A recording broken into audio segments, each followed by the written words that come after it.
Welcome to another episode of Brews and Eats with Badass Peeps. My name is Judd Haley. I'm a singer-songwriter and your host today. Today, we're at Lakeville Brewing, and we got our good friend Gulnaz waiting for us inside. Join us!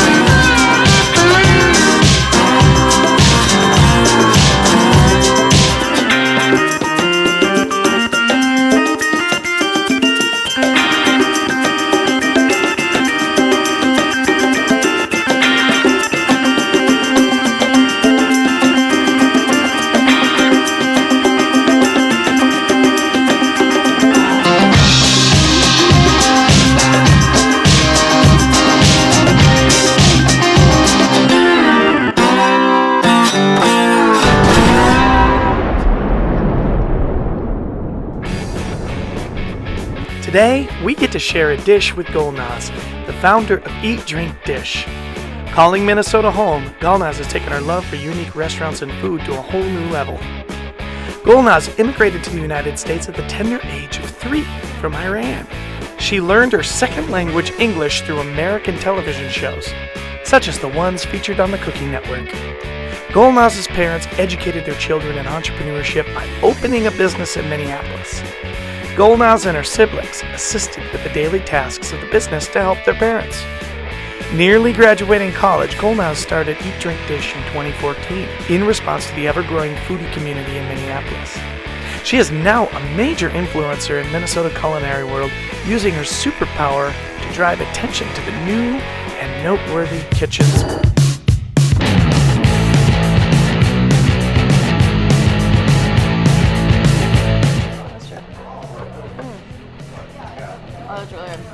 To it too. It does. You don't expect that. No. I like it a lot. Do you like mussels? Generally, do you I order do. them? Mm-hmm. And I like the sausage with it because that's unique. Yeah, definitely. Welcome Hey, thank you. to Brews and Eats with Badass Peeps. That's awesome. I love the intro. The superpower. I love You it. have a superpower. Really? Tell us a little bit more. Fill in the gaps. Fill in the gaps. Okay, so yeah, I started Eat, Drink, Dish about, 3 years ago, maybe 4 years ago now. 2014. Back then, Minnesota food wasn't really like, it was kind of growing. Nothing was really kind of happening yet, especially on Instagram too.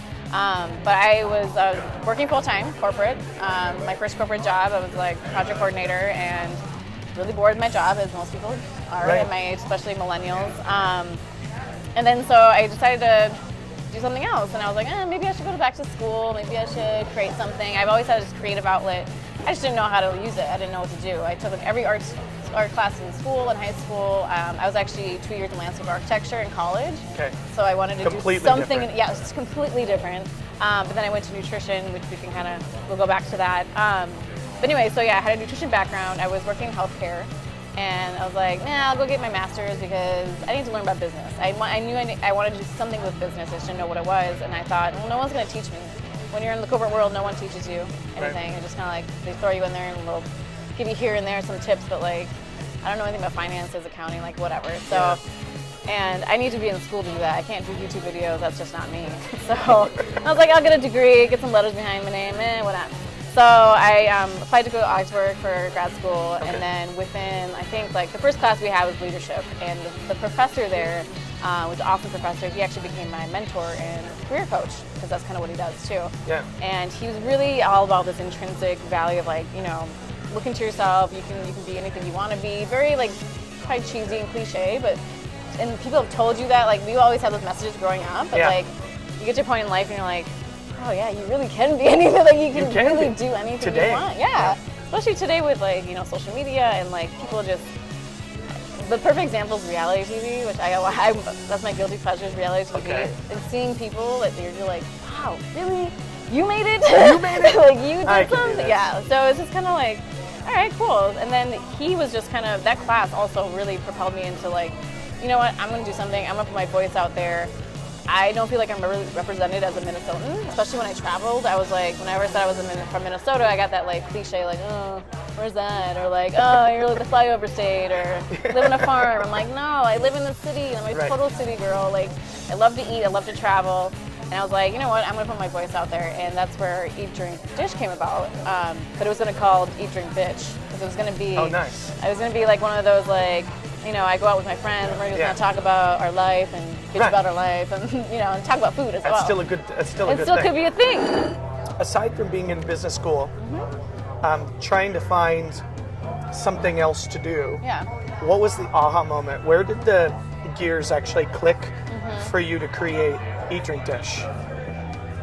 Like I guess it goes back to, there's an article that I saw. It was a New York Times article, and it was based on the Minnesota dating scene.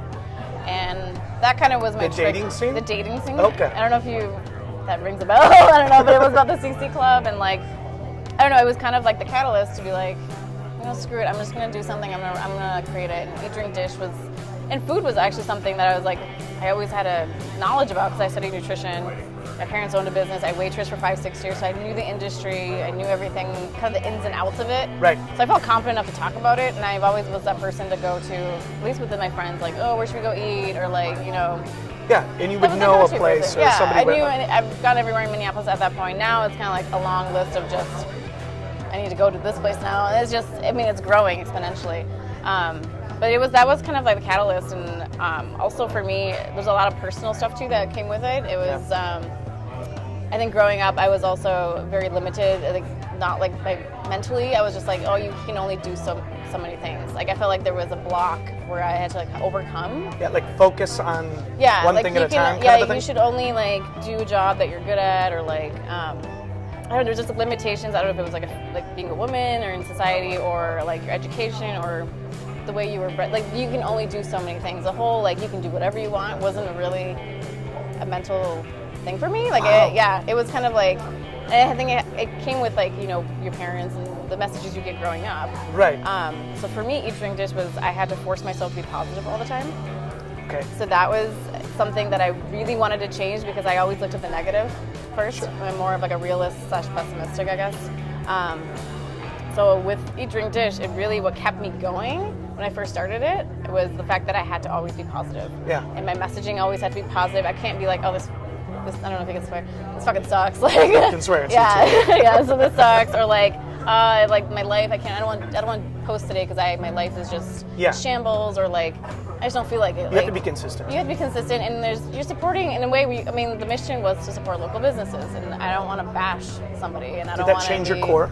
It did. Okay. Yeah, slowly but surely, it really did, and I'm really glad because I was pretty much depressed most of the time, like growing up, because I just Yeah. didn't know who I was. I didn't know what I wanted to do. I was always lost into like. Yeah. You know, to pick a major, you got to pick this. You got to be like focused on one thing, and I'm like, I'm not that person. I'm like, I like a lot of different things, Right, and I variety. want to do a lot of different things in life, and so It almost sounds like you were swimming upriver. yeah, Like you were like doing what you the thought society you tells you needed to do. do. Yeah, exactly. And then you're like, wait a minute. I maybe this is the direction I need yeah, to go. exactly. Like going to college, like I did not want to go to college. Like I would have loved just go straight to working. Yeah.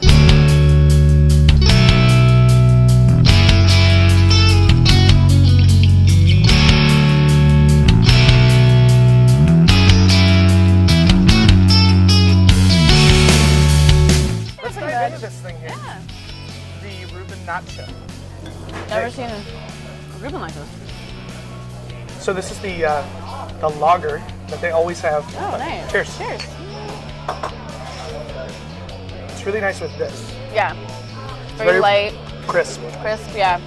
So tell us about I gotta think about that one. Hold on. the moment that it was all starting to collapse, and you started to maybe reach back to your old ways. There's probably a moment where you were like, I'm really scared right now. Yeah, perfect moment. So I think I said earlier, so I had a partner when I first started Eat, Drink, Dish. It was me and this other girl. And we were 50-50, and we kind of we both had full-time jobs. We did our own parts, but we never really thought it was going to be a business. I mean, we LLC'd it, but we were like, what is this? We don't even know what it is. We couldn't explain it. We're like, we know it's influencer marketing, but we couldn't define it as a business. And so we struggled for 2 years. I mean, we were good partners, but we struggled for 2 years in defining the roles and like kind of keeping the thing going as our own perspectives wanted to, like, I had an image of it and she probably had an image of it. And actually this time last year, I was the one that came up to her and was like, yeah, I want to do this by myself. And it was kind of the moment where I was like, I really can see this going somewhere. And it was just going super slow. It was going slower than I would like it to go. And having a partner is honestly, I've never been married, but it's kind of like being in a marriage. You have to consult that person in every decision you make, and you might not see eye to eye. And like having it a part-time hustle even makes it like even slower, because you're doing a part-time and you also have to consult this person. And it was just like, you know what, I felt like this was really my idea and my baby. And at that time she was already married. She just got married. She was pregnant, and I was like, you're going in a whole different direction. And I'm kind of like a single girl, and like I'm independent. I'm doing this by myself. Like I just got to do it. And so I had that uncomfortable talk with her.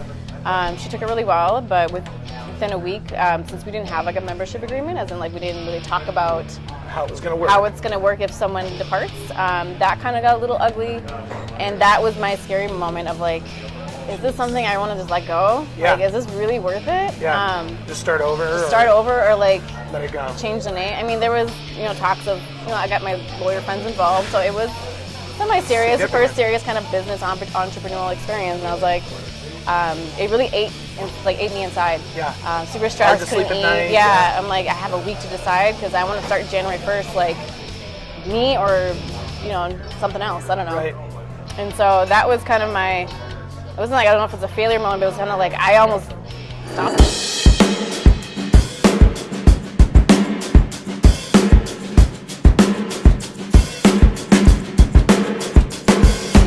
So this is the hashtag IPA. Okay.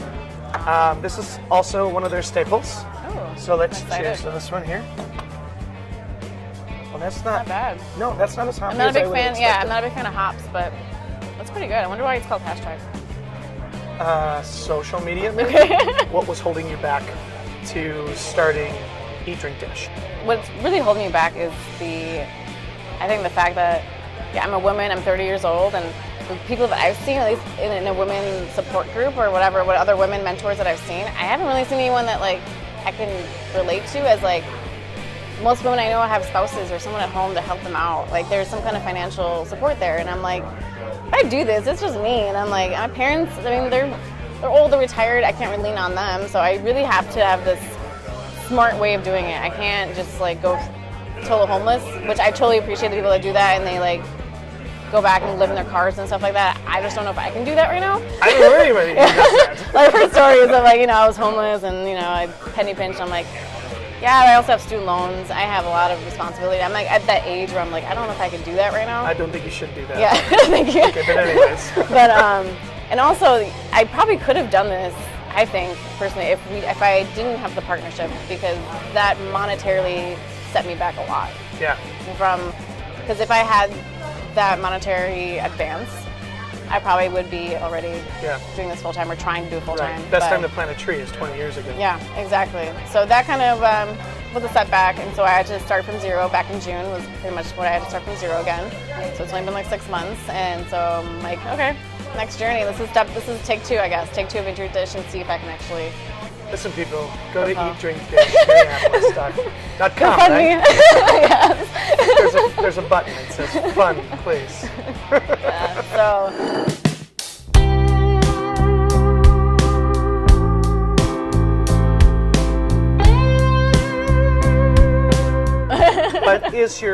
What is the best piece of advice you've been given?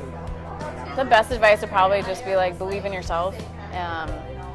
When I first started Eat Drink Dish, the biggest learning curve for me, or I guess the biggest lesson learned, was that you immediately expect like the people closest to you to support you, your friends, your family, blah blah blah. Yeah. My family was, they're supportive, but you don't expect them to come to all your events, and they're not going to be like posting and liking, right. So that for me was like, oh, yeah, I'm pretty much alone in this. Like I can't rely on my friends and everybody to support me in this. They're not going to push me in this way. I really have to. Kind of just build my own network. So through Eat Drink Dish, and like I met a lot of people that have a similar interests and stuff. And so they actually been my support group. And that it didn't make sense to me before. I thought like, once you start something, a business or anything like that, it's your immediate, you have like your own posse, you have a crew, or like you have someone to like, push you in the way. And I was like, it's not that way. No, and I got disappointed because I had a few events and like the people I wanted to come to support me didn't. And I was like, you can't take it personal because everybody has their own life and their own, that's right. They can only support you so much. So that for me was, I guess, the biggest advice was like believe in yourself and be your biggest supporter, because at the end of the day, it's just you. Right. And you're the only one that's going to push you through anything. You're the biggest obstacle. And I am my worst enemy, which I think most people could say that about themselves. Like, if this is sabotage, it's probably going to be me. Right. Versus someone else going to sabotage it. So. Right. Should we do another cheers? You should. Which one are we doing? Let's do hashtag. I'm drinking considerably more than you are. Probably. I'm a savory person, so I like to taste everything. Yeah. Well, I mean, that's why you're automatic. That's why you do what you do. Yeah. If I had a dish in front of me, it's gone almost the 3 minutes. That's like my brother. Inhale. Like, did you breathe? Like, and it tasted good. Yeah. Yeah. No. What's a personal habit that contributes to the success of Eat, Drink, Dish? I guess the consistency. I'm a very once I get into something, I get kind of OCD about it, and the fact that a lot of people ask like, why did it grow? How did you get so big? Is because I post and check that shit every day. Like I study that stuff. It's a personal habit for me to just, I don't know, once I really like something, I just go in and out of it. I'm always on it. It's like a song. When a song comes out that I love, I'll replay that shit like a million times until it's like in my brain. Yep. And then I'm like, okay, I'm done. Yeah. But with Eat, Drink, Dish, things change. And I think that's why it keeps my interest going, because Instagram changes their stuff, or like the followers kind of change, the food changes. So I'm always checking it, but I'm always like, so there's always some kind of like, I don't know what you call it, there's a chase to it. Sure.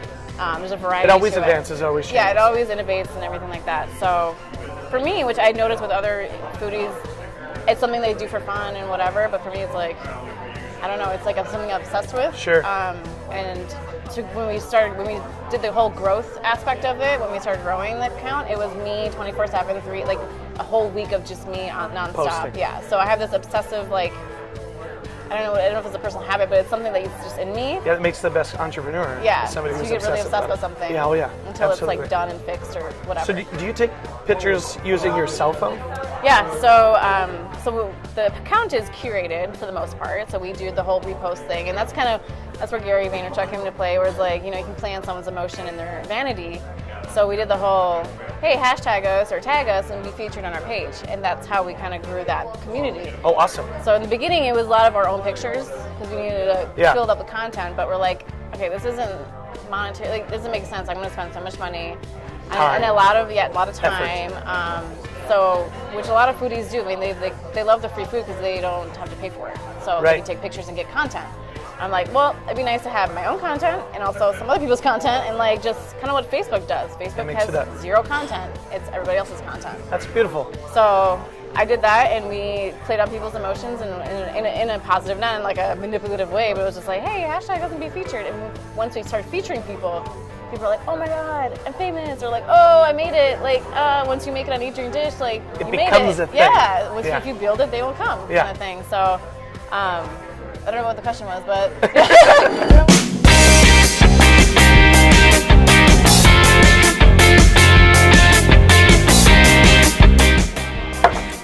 Wow. Fried chicken Benedict. I think it's mashed potatoes. It is mashed potatoes. His homemade biscuits are incredible. That's incredible. Something you want to share with like 5 people maybe, I don't know. Or all to yourself, who knows? What are you currently listening to? Like music or just like? Music, podcasts, anything. So music is kind of just whatever's on the radio, and I listen to hip hop, so whatever's there. But I do listen to Gary Vee, Simon Sinek, Tony Robbins, Anthony Robbins, whatever. Those are like the main ones I can remember their name. There's this other dude, I remember his name, but he interviews a lot of people. The name just escapes me, but a lot of people, I watch Goalcast, which is, it's a Facebook. I don't know that one. It's just like an inspirational kind of channel, I guess. They put videos up of like, I don't know, like Jim Carrey at like his speech or something. Who's losing his mind. Yeah, which I kind of believe some of the stuff he's saying, but a little bit losing his mind. He's losing his fucking mind. Anyways. But yeah, stuff like very just motivational stuff. I used to listen to a lot of TED Talks. I would love to be on a TED Talk one day. I think that would be awesome. Yeah, TED Talks used to be huge for me. Yeah. Until they let anybody on it.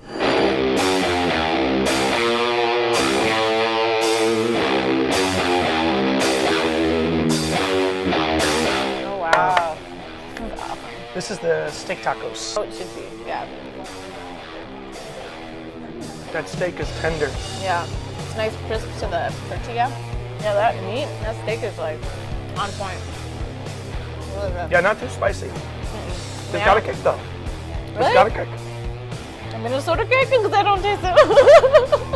It's got a kick. All right. You say so. I am not a wuss when it comes to. All right. Okay, maybe I just got the only piece with a kick. Okay. Maybe. Maybe you got a pepper or something. I don't know. Can you recommend a book or documentary to our viewers?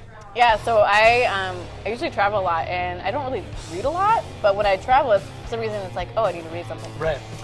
So I went to a bookstore and I found one of these books called The Subtle Art of Not Giving a Fuck, which I totally spoke to me, because I'm like, I need to learn how to not give a fuck sometimes. Sometimes you get a lot of prideful and very, emotional about stuff, and it's by Mark Manson, and it's really just like, really, it's kind of like I feel like we totally talk about Gary Vee the whole time, but it's very Next much episode. like him, as in how to approach life and how to just really not give a fuck in a way that's not offending people. Right. Because I'm kind of like that person who I really don't care a lot about stuff. Like, I mean, it doesn't get to me, but there are certain things that will get to me, and I try to hold it in, and I try not to, and that's really unhealthy too. So and he kind of talks you through that and kind of makes you realize that there's ways that you can kind of do certain things really seriously and be responsible and everything like that, but also be like mentally healthy at the same time, and not hold on to things or whatever.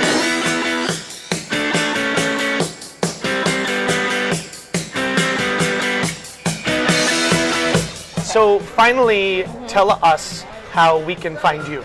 So you can find me at www.eatdrinkdishminneapolis or mpls.com, or on Instagram for @eatdrinkdishmpls. And then there's also Facebook and Twitter, but you'll find us there and you'll be good. Awesome. Yeah. Okay, so I'm excited because you and I have been talking about actually continuing this and bringing it into sort of a series within Brews and Eats. And you and I are maybe gonna find some restaurants here and there that we're gonna go meet up. That'd be awesome. Okay. Yeah. I think that would be great. I think that'd be awesome. I really appreciate you hanging out with us here on another episode of Brews and Eats with Badass Peeps. My name is Judd Haley. This is Golnaz. Make sure you go to eatdrinkdishminneapolis.com to get, well, really just about everything in Minneapolis for restaurant culinary stuff. It's awesome. Cheers. Thanks for hanging out with us. Thanks for having me. Thanks for hanging out with us, guys. Cheers.